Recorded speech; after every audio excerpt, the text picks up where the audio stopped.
Louise Simone Bennett Coverley, Miss Lou, Jamaican folklorist, writer, and educator, has made a distinguished contribution to the development of arts and culture in Jamaica and the world at large.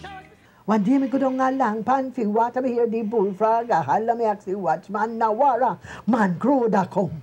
Man crow, everybody, man crow da come, and you know it was that sort of mood.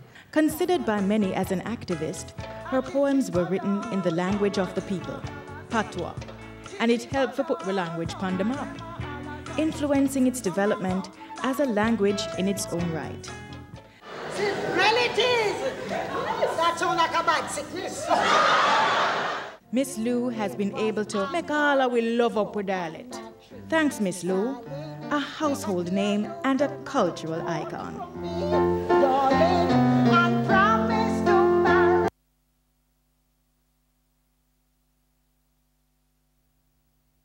Jamaica 55 is brought to you by National Cream Crackers. No better country, no better cracker.